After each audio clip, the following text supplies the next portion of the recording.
नमस्कार दोस्तों, मैं सीमा सिलावट आप सभी का बहुत बहुत स्वागत करती हूँ। मेरी इस वीडियो में हम अक्सर सुनते हैं कि जब किसी का काम बनता नहीं है, बिगड़ता रहता है, तब लोग अक्सर कहते हैं कि ग्रह नक्षत्र ठीक से नहीं चल रहे हैं या उनका समय है वो खराब चल रहा है। तो ये जो सारा खेल है वो सारा है ग्रह नक्षत्रों का। यानी जो किस्मत को मानते हैं, किस्मत पे विश्वास करते हैं, वो ग्रह नक्षत्रों पे विश्वास करते हैं।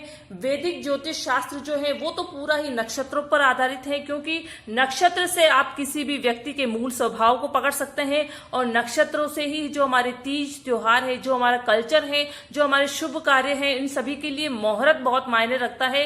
हिंदू समाज में, हिंदू संस्कृति में तो जो मुहूर्त देखे जाते हैं वो नक्षत्र से ही देखे जाते हैं। बिना नक्षत्र के आप कभी भी किसी भी शुभ कार्य का मुहूर्त नहीं देख सकते हैं।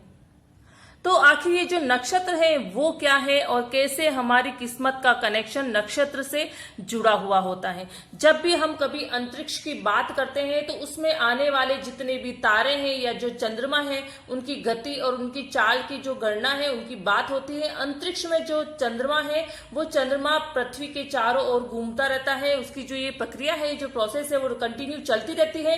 चंद्रमा पृथ्वी के चारों ओर परिक्रमा लगाता है 27.3 दिनों में और 360 डिग्री की इस परिक्रमा के दौरान सितारों के 27 समूह के बीच से जब चंद्रमा गुजरता है तो चंद्रमा और सितारों के समूह के बीच का जो तालमेल बनता है और इस समय जो संयोग बनता है वो ही नक्षत्र कहलाता है।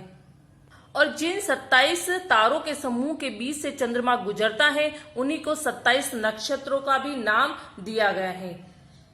यानी जो हमारा पूरा आकाश मंडल है, हमारा जो पूरा अंतरिक्ष है वो 27 नक्षत्रों में बांटा हुआ है। और चंद्रमा का हर एक राशि चक्र भी 27 नक्षत्रों में भी विभाजित है।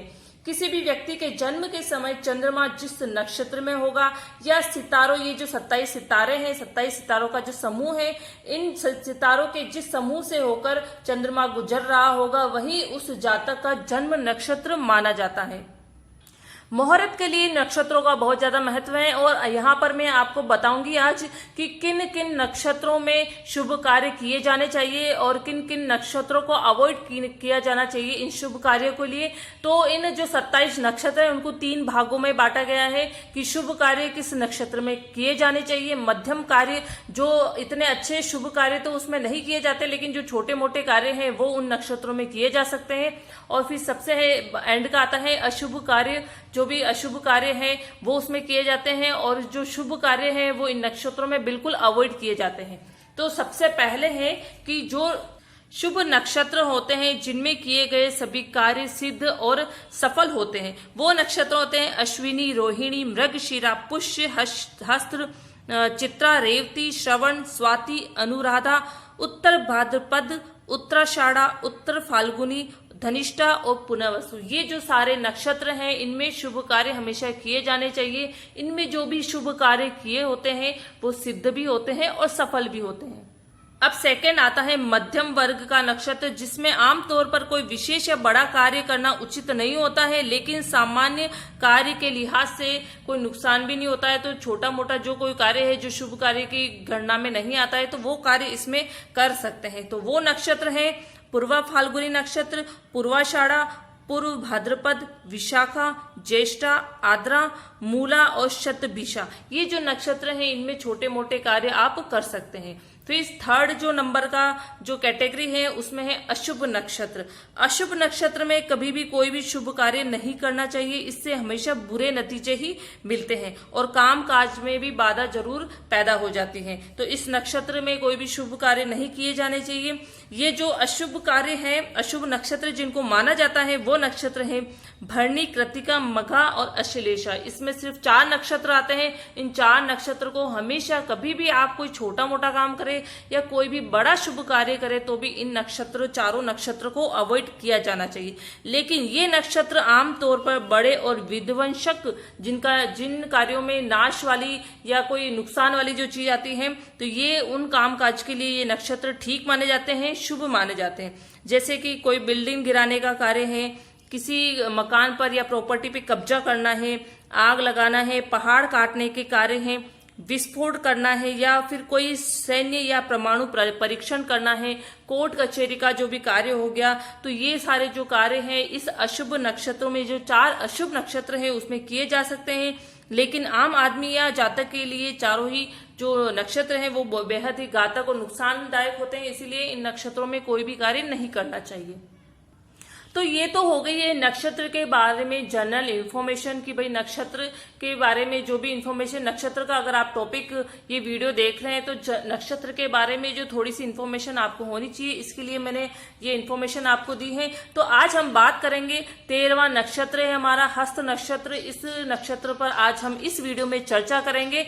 तो सबसे पहले पार्ट में मैं आपको बताऊंगी कि इन नक्षत्र को कौन कौन से जो गुणा है, गणा, जो इनके अधिपति देव है, इनके तत्व हैं, इनकी राशि है, नक्षत्र स्वामी वो कौन कौन से हैं।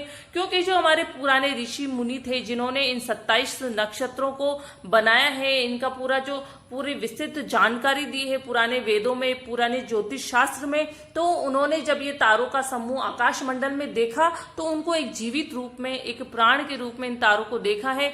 तो इसीलिए उनको प्रतीक जो गण है, जो मानव है, प्रकृति है और जो तत्व है, लिंग, दिशा, ये सारे उनको अलॉट किए गए हैं, ताकि ये जो नक्षत्र है, ये जो सारे टॉपिक से अगर आप इन नक्षत्रों को जोड़ के देखेंगे इस नक्षत्र को, तो जो आपको ये नक्षत्र है वो बहुत ही अच्छे से समझ में आएगा। इनमें जो स्वभाव है, इनका जो गुण है, वो सारा बहुत अच्छे से समझ में आएगा।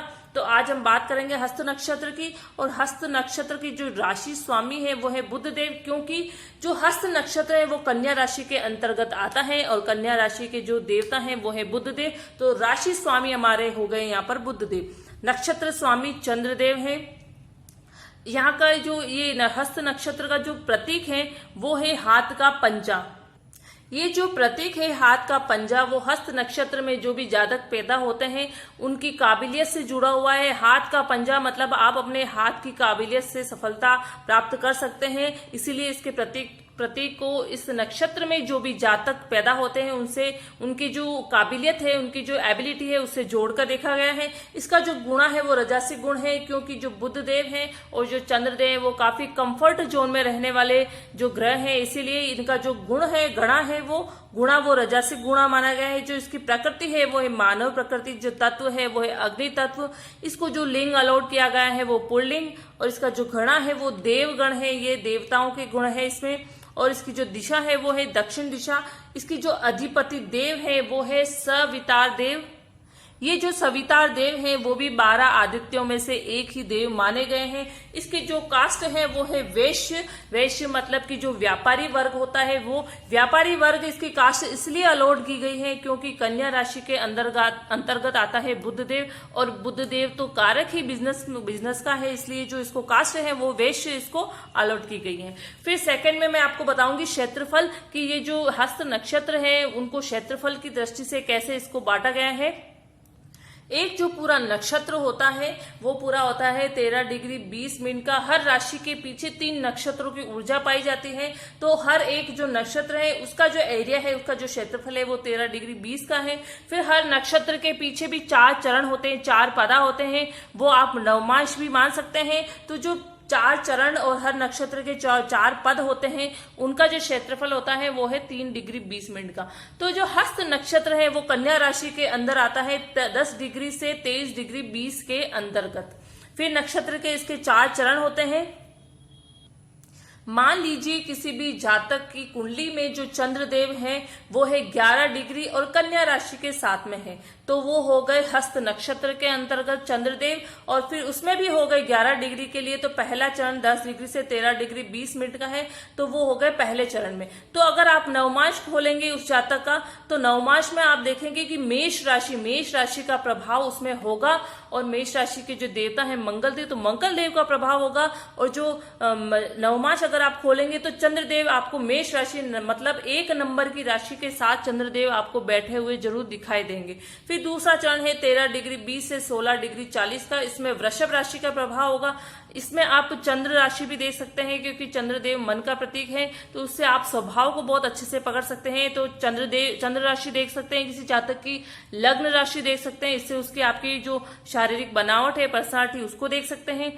सूर्य राशि दे सकते हैं, जिससे आप उस जातक की आत्मा को पहचान सकते हैं। तो ये जो तीनों राशियां हैं वो भी आप नक्षत्र में देख सकते हैं, और भी जो दूसरे ग्रह हैं वो भी आप देख सकते हैं। मान लीजिए कि जो उनकी जो डिग्री किसी ग्रह की, मान लीजिए बृहस्पति देव की दशा अंतर्दशा दशा किसी जातक के लग्न कुंडली में चल रही है, तो अगर आपको उसको बृहस्पति देव का प्रभाव देखना है, बृहस्पति देव के रिजल्ट देखने हैं कि अभी उस जातक को बृहस्पति देव के कैसे रिजल्ट मिलेंगे, तो आप देखेंगे कि अगर बृहस्पति देव वो है 13 डिग्री 20 के दूसरा चरण है, तो वो है बृहस्पति देव 15 डिग्री के, और 15 डिग्री में वो कन्या राशि के साथ में बैठे हैं।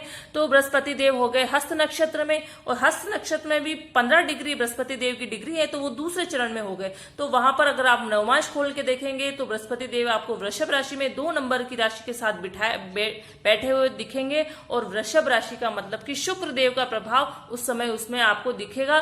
फिर आप देखेंगे कि लग्न राशि में जो शुक्र देव की स्थिति कैसी है, तो वैसे ही रिजल्ट बृहस्पति देव की जो दशा चल रही है तब उस जातक को मिलेंगे। जो तीसरा चरण है वो 16 डिग्री 40 से 20 डिग्री का, इसमें मिथुन राशि का बुध देव का प्रभुत्व रहता है। चौथा चरण है 20 डिग्री से 23 डिग्री 20 मिनट का, इसमें कर्क राशि चंद्र देव का प्रभाव पाया जाता है। तो ये तो बात हो गई है क्षेत्रफल की। फिर हम बात करेंगे स्वभाव की। हस्त नक्षत्र में जो भी जातक पैदा होते हैं उनका स्वभाव कैसा होता है। हस्त नक्षत्र में जन्मे जातकों में चंद्र के गुण तो होते हैं, वहीं राशि जो स्वामी है बुध देव का भी प्रभाव पाया जाता है। चंद्र होता है मन का कारक, वहीं बुध ज्ञान का कारक है, बुद्धि का कारक है। तो इन जातकों का स्वभाव होता है बहुत ही शांत, क्योंकि चंद्रदेव नक्षत्र स्वामी है। भावुक भी बहुत ज्यादा होते हैं, इमोशनल होते हैं, दूसरों की मदद करने के लिए हमेशा तैयार रहते हैं, क्योंकि इनका जितना सॉफ्ट इनका नेचर होता है उतना ही सॉफ्ट इनका दिल होता है। सुंदर काफी होते हैं, क्योंकि चंद्रदेव इनके नक्षत्र स्वामी है, तो सुंदर होते हैं, आकर्षक व्यक्तित्व वाले होते हैं। इनका जो पर्सनालिटी है वही ऐसी होती है कि बहुत जल्दी दूसरों को आकर्षित कर लेते हैं। बुद्धिमान होते हैं, विद्वान होते हैं। क्योंकि राशि स्वामी है बुध देव, तो बुध देव का भी प्रभाव बहुत ज्यादा पाया जाता है। चापलूसी करने वाले होते हैं और बहुत ही जल्दी दूसरों को कॉपी भी कर लेते हैं, क्योंकि ये बुध देव के स्वभाव है, तो बुध देव का प्रभाव इन लोगों में बहुत जल्दी आता है। वाक चातुर्यता का गुण, अपनी बोली से दूसरों को रिझाने का कार्य इन लोगों में, ये जो खूबी है इन लोगों में बहुत अच्छे से होती है, क्योंकि ये बुध देव का स्वभाव है।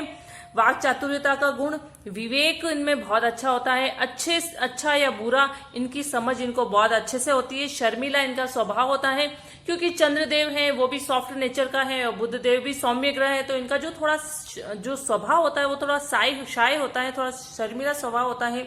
तिगड़मबाज होते हैं ये लोग समय को देखते हुए अपना पाला बहुत जल्दी बदल देते हैं। इनको जहां दिखा कि इनका नुकसान हो रहा है, तो ये अपने वाक चातुर्यता के गुण से, अपने विवेक से, अपनी बुद्धि से अपना जो पाला है वो बदल देते हैं, अपना एरिया बदल देते हैं, और अपना नुकसान ये स्वयं का कभी भी नहीं होने देते हैं। सफल व्यापारी होते हैं, क्योंकि बुध देव बुद्धि के कारक होने के साथ साथ बिजनेस के भी कारक हैं। अगर किसी की कुंडली में बुध देव की स्थिति अच्छी नहीं है, तो वो व्यक्ति बिजनेस तो कर सकता है, बिजनेस अच्छा भी चलेगा, ऐसी बात नहीं है कि अगर 10th हाउस का मालिक अच्छी स्थिति में है तो अच्छा व्यापारी बन सकता है। लेकिन एक जो टॉप लेवल का, हाई लेवल का जो बिजनेसमैन होता है, उसके लिए बुध देव का स्ट्रांग होना बहुत जरूरी है। बुध देव है वो बिजनेस के, व्यापार के कारक है, तो ऐसे लोग सफल व्यापारी बनते हैं। ये लोग काफी प्रैक्टिकल होते हैं और मेहनती भी होते हैं। और जहां लग्न कुंडली की मैं बात करूं तो चंद्रदेव से एक बहुत सारे योग बनते हैं, बहुत सारे राजयोग बनते हैं। चंद्रदेव जिस अवस्था में, जिस ग्रह के साथ, जिस राशि के साथ होते हैं लग्न कुंडली में, तो वहां पर उनके परिणाम में अंतर आ जाते हैं, क्योंकि वहां पर चंद्रदेव अच्छे रिजल्ट भी देते हैं, क्योंकि चंद्रदेव से बहुत सारे राजयोग बनते हैं। यहाँ पर मैं कुछ राजयोग आपको बताऊंगी कि चंद्र और गुरु की युति हो और चंद्र और गुरु योग कारक हो तो गज केसरी योग बनता है। ऐसे जो जातक होते हैं वो विद्वान होते हैं, सुखी जीवन जीते हैं और काफी बलशाली भी होते हैं, क्योंकि गज मतलब सिंह और केसरी मतलब जो हनुमान जी का जो नाम है वो है केसरी, तो एक बल वाला प्रतीक इसमें दिखाई देता है। तो ऐसे लोग काफी बलशाली होते हैं। चंद्र और मंगल की युति से चंद्र मंगल लक्ष्मी योग बनता है। जो यहाँ पर चंद्र मंगल लक्ष्मी योग अगर जिसकी कुंडली में बनता है तो उसे धन की कमी कभी भी नहीं होती है। चंद्र राहु और केतु, चंद्र के साथ में राहु और केतु इन दोनों में से किसी की भी युति हो तो चंद्र ग्रहण दोष बनता है। इसके लिए राहु केतु का मारक होना बहुत ज्यादा जरूरी है। अगर योग कारक है तो चंद्र ग्रहण दोष नहीं बनता है। तो यहाँ पर चंद्र ग्रहण दोष भी बनता है, एक दो दोष बनते हैं, लेकिन ज्यादा चंद्र के साथ में अगर किसी ग्रह की युति हो तो राजयोग बनते हैं। चंद्र और शनि की युति हो तो विषयोग बनता है। इस स्थिति में भी शनि का मारक होना जरूरी है। और इसमें चंद्र और शुक्र की युति हो तो सौंदर्य प्रेमी होता है, ऐसा जातक कलाकार होता है, गायक होता है, और जो फिल्म इंडस्ट्री हो गया या फैशन इंडस्ट्री हो गया उसमें भी ये लोग काफी नाम कमाते हैं। चंद्र और सूर्य की युति हो, चंद्र और सूर्य की युति जिसकी कुंडली में है, चाहे वो योग कारक है मारक है वो मैटर नहीं करता है, तो चंद्र और सूर्य की युति होने से अमावस्या दोष बनता है, जिससे कि आपके काम काज में रुकावटें बाधाएं आ सकती हैं। तो यहाँ पर मैंने आपको चंद्र के साथ कुछ ग्रहों की युति बताई है, जिस राशि में बैठते हैं, जिन ग्रहों के साथ बैठते हैं राजयोग भी बनाते हैं, कुछ दोष भी बनाते हैं। तो चंद्रदेव का इसीलिए मैंने आपको बताया क्योंकि हस्त नक्षत्र के जो नक्षत्र स्वामी चंद्रदेव है, तो चंद्रदेव के साथ किन किन किन ग्रहों का राजयोग बनता है और क्या क्या दोष बनते हैं वो भी आपका जानना बहुत ज्यादा जरूरी है। फिर बात करते हैं हम यहाँ पर नकारात्मक पक्ष की, कि यदि किसी जातक की कुंडली में बुधदेव जो राशि स्वामी है और जो चंद्रदेव जो नक्षत्र स्वामी है, इनकी स्थिति अच्छी नहीं है। स्थिति अच्छी है तो ये जो सारा स्वभाव है, जो पॉजिटिव चीजें मैंने बताई है वो सारी होगी उस जातक के अंदर। लेकिन अगर जो उस लग्न कुंडली में चंद्रदेव या बुधदेव की स्थिति अच्छी नहीं है तो नकारात्मक पक्ष हमको कौन सा देखने को मिलता है। तो नकारात्मक पक्ष ये होगा, अगर चंद्रदेव की स्थिति अच्छी नहीं है तो मैंने अभी आपको बताया चंद्र ग्रहण दोष भी बनता है, एक केमद्रुम दोष भी बनता है। तो चंद्रदेव पीड़ित होता है, मानसिक बीमारी जरूर होती है उस जातक को। क्यों? क्योंकि जो चंद्रदेव है वो मन के प्रतीक है। अगर मन ही आपका पीड़ित होगा, बीमार होगा, तो मानसिक बीमारी जरूर होगी, और उस मानसिक बीमारी का प्रभाव आपके शरीर पर भी होगा। तो शारीरिक बीमारी भी हो सकती है, उससे केमद्रुम दोष भी बनता है चंद्रदेव से। चंद्रमा पीड़ित हो तो कोई भी राजयोग नहीं बनता है। जो मैंने आपको राजयोग बताए थे वो राजयोग नहीं बनेंगे। लेकिन अगर चंद्रदेव पीड़ित है तो जो मैंने एक दो दोष बताए हैं वो दोष भी जरूर बन सकते हैं। तो डिप्रेशन की बीमारी हो गई, मानसिक बीमारी हो गई, जो मन अगर पीड़ित होता है, तो जो इंसान अगर मन किसी का भी पीड़ित है तो कभी ऐसी स्थिति आती है लाइफ में विपरीत परिस्थिति, तो उसका वो सामना नहीं कर पाता है और वो ऐसी स्थिति में परेशान होकर कोई गलत कदम भी उठा देता है। तो ऐसी स्थिति में चंद्रदेव पीड़ित होता है, तभी जातक ऐसा व्यवहार करता है और व्यापार में असफलता मिलती है। क्योंकि अगर बुधदेव सही नहीं है कुंडली में तो व्यापार में आपको सफलता नहीं मिल पाएगी, चाहे आप कितनी भी कोशिश कर लें। बुद्धि की कमी होगी, क्योंकि बुधदेव है बुद्धि के स्वामी, इसलिए बुद्धि की कमी होगी। चापलूस ऐसा व्यक्ति होगा, वो अपना ही हित देखेगा, अपना ही लाभ देखेगा, वो कभी भी दूसरों की भावनाओं को ज्यादा महत्व नहीं देगा, दूसरों की फीलिंग्स को ज्यादा महत्व नहीं देगा, सिर्फ अपना मतलब निकालेगा, स्वार्थी हो जाएगा। मनी माइंडेड मतलब स्वार्थी, हमेशा पैसे को देखेगा। और चापलूसी का उसका जो स्वभाव हो जाएगा, तो उसी चापलूसी के स्वभाव का सहारा लेकर वो सिर्फ अपना ही मतलब निकालता रहेगा। मुख दुर्बलता मतलब बोलने में वो व्यक्ति काफी वीक होगा, अपनी जो बात है चार लोगों के सामने नहीं रख पाएगा।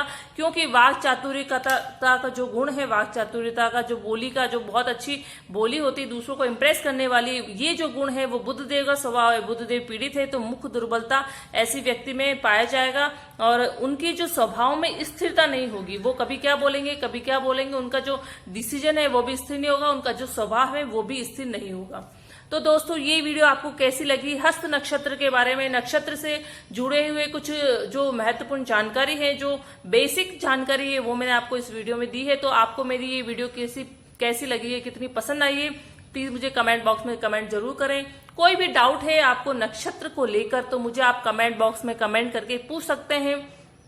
मेरी वीडियो को ज्यादा से ज्यादा लाइक करें, शेयर करें, और अगर अभी तक आपने मेरे चैनल को सब्सक्राइब नहीं किया है तो प्लीज मेरे चैनल को जल्दी से जल्दी सब्सक्राइब जरूर करें। Okay, thank you.